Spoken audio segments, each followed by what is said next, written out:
नमस्कार दोस्तों, जय महाकाल, जय भोलेनाथ। स्वागत है आपका हमारी YouTube चैनल, जहां भगवान शिव की अटूट भक्ति, उनकी लीला, चमत्कारिक कथाएं, शिव मंदिरों की यात्राएं और सच्ची श्रद्धा की अनमोल बातें आपके साथ साझा की जाती हैं। ये चैनल खास तौर पर उन सभी भक्तों के लिए है जो महादेव के प्रति अपना प्रेम और विश्वास हर पल जीते हैं। चाहे वो देवधाम की दिव्य यात्रा हो, दुनिया के सबसे ऊंचे 108 फीट त्रिशूल की कहानी हो, या फिर रोजमर्रा की जिंदगी में शिव भक्ति कैसे मजबूत बनाई जाए। यहाँ आपको मिलेंगे भावुक शिव कथाएं, भक्ति भजन, मंदिर दर्शन और वो सब कुछ जो आपके मन को शांति और आत्मा को ऊर्जा दे। अगर आप भी महादेव के दीवाने हैं तो अभी चैनल को सब्सक्राइब कर लीजिए, बेल आइकन दबाइए ताकि हर नई वीडियो की सूचना सबसे पहले आपको मिले। हर हर महादेव। चलिए शुरू करते हैं इस भक्ति यात्रा को। जय शिव शंभू। एक छोटे से गांव में अर्जुन नाम का एक युवक रहता था। वो मेहनती तो था, लेकिन हमेशा दूसरों से जलता रहता था। अगर किसी का काम अच्छा होता तो वो उसकी बुराई करता, अगर किसी को सफलता मिलती तो वो मन ही मन दुखी हो जाता। गांव में ही एक बूढ़े संत रहते थे। लोग उन्हें बहुत मानते थे क्योंकि वे हमेशा कर्म और उसके फल की बात करते थे। एक दिन अर्जुन संत के पास गया और बोला, बाबा, मैं बहुत मेहनत करता हूँ, फिर भी मुझे सफलता नहीं मिलती, जबकि दूसरे लोग आगे बढ़ रहे हैं। ऐसा क्यों? संत मुस्कुराए और बोले, बेटा, खेत में जो बीज बोओगे वही उगेगा। अगर तुम गेहूं बोओगे तो गेहूं मिलेगा, और अगर कांटे बोओगे तो कांटे ही उगेंगे। यही कर्म का नियम है।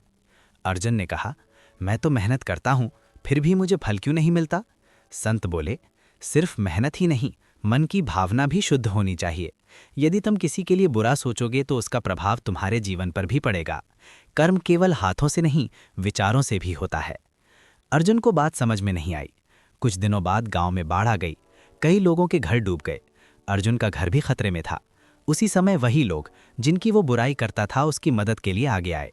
उन्होंने मिलकर उसका घर बचाया और उसके परिवार को सुरक्षित स्थान पर पहुंचाया। अर्जुन की आंखों में आंसू आ गए।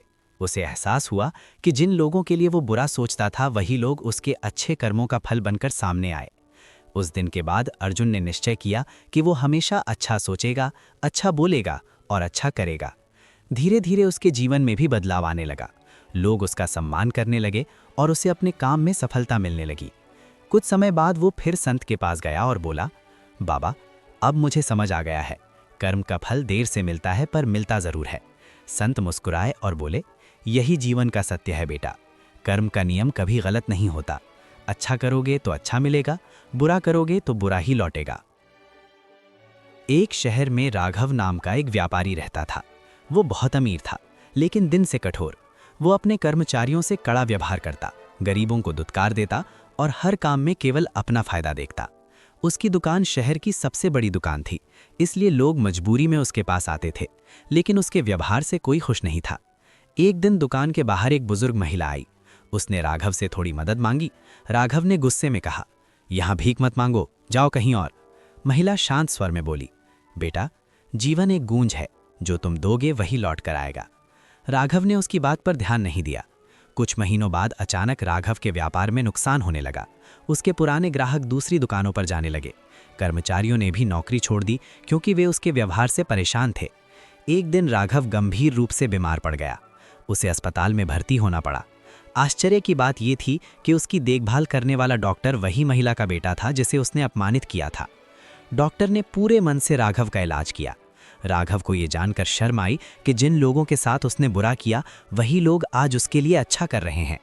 स्वस्थ होने के बाद राघव ने उस बुजुर्ग महिला से माफ़ी मांगी और कहा, माँ, अब समझ आया कि कर्म सच में गूंज की तरह लौट कर आता है। उस दिन के बाद राघव ने अपना व्यवहार बदल लिया। वो कर्मचारियों के साथ सम्मान से पेश आने लगा, ज़रूरतमंदों की मदद करने लगा और समाज के लिए काम करने लगा।